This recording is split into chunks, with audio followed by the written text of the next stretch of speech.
Welcome to Distributed Graph Processing. This comprehensive overview explores how modern systems process massive graphs across multiple machines. Graphs are everywhere: social networks, recommendation systems, knowledge bases, and transportation networks. When graphs grow too large for a single computer, we need distributed approaches. This video series covers the fundamental concepts, architectures, and practical considerations for processing graphs at scale. A graph is a mathematical structure made of vertices, also called nodes, and edges that connect them. Think of a social network where each person is a vertex and friendships are edges. Vertices can represent anything: cities, web pages, or molecules. Edges can be directed, meaning they point in one direction, or undirected, meaning the connection goes both ways. Edges can also have weights, representing distances, costs, or strengths. Most real-world graphs are massive, containing billions or trillions of vertices and edges, making them impossible to process on a single machine. Distributed graph processing allows us to handle graphs that exceed the memory and computational capacity of a single machine. By spreading the workload across multiple computers, we can process graphs with billions of vertices and edges. Distribution also provides fault tolerance. If one machine fails, other machines can continue working. It enables faster computation by parallelizing work across many cores and machines. Common use cases include computing shortest paths, finding communities in social networks, ranking pages for search engines, and detecting anomalies in networks. These problems would take hours or days on a single machine, but can complete in minutes or seconds with distribution. The Vertex-Centric programming model is a popular approach where computation is expressed from the perspective of each vertex. The core idea is supersteps: synchronous rounds where each vertex processes incoming messages, performs computation, and sends outgoing messages to its neighbors. During a superstep, all vertices compute in parallel. After each superstep, messages are delivered, and a global synchronization barrier ensures all vertices have finished before the next round begins. The computation ends when no vertex has messages to send, and all vertices vote to halt. This model is intuitive because developers think locally about what each vertex does, but the framework handles the global distributed coordination automatically. Graph partitioning divides vertices and edges across multiple machines.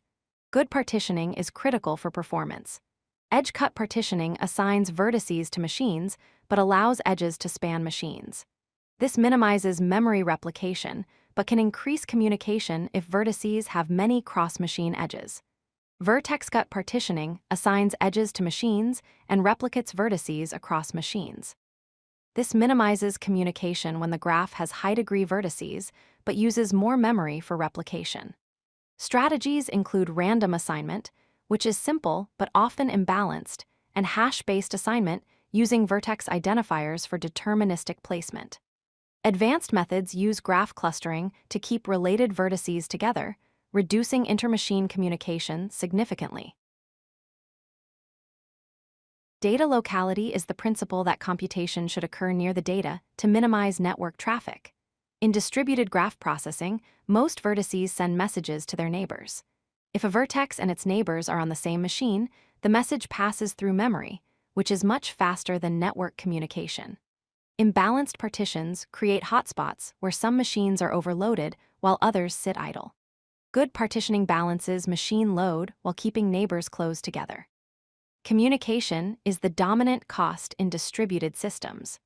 Reducing messages through smarter algorithms, batching multiple messages together, and message compression can dramatically improve overall performance. Fault tolerance ensures the system can recover from machine failures without losing progress. Checkpointing periodically saves the entire graph state to stable storage like a distributed file system. If a machine fails, the system restarts from the last checkpoint. Checkpointing provides strong guarantees.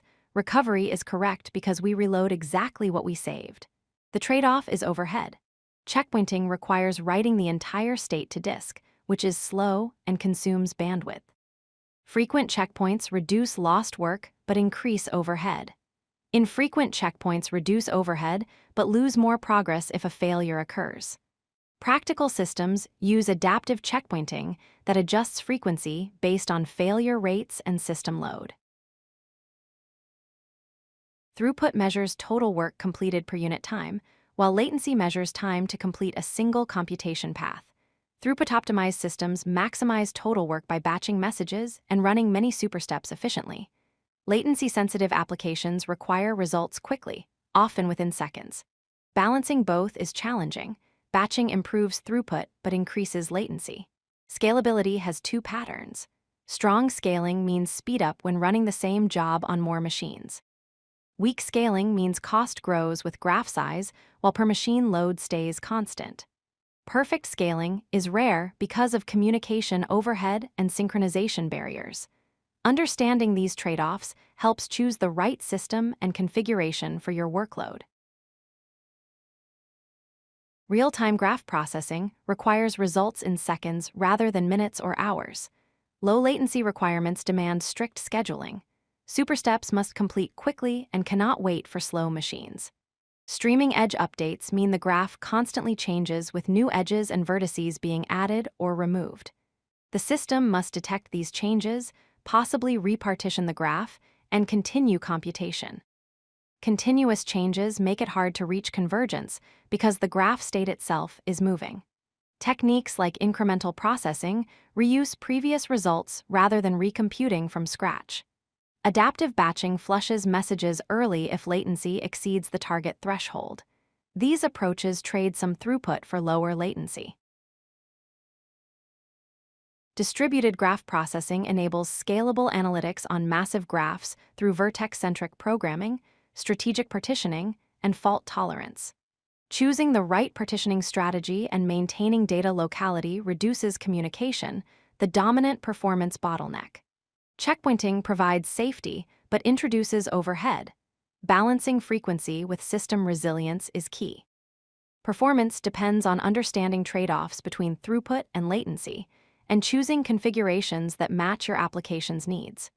Real-time workloads require adaptive techniques to handle streaming updates and strict latency constraints.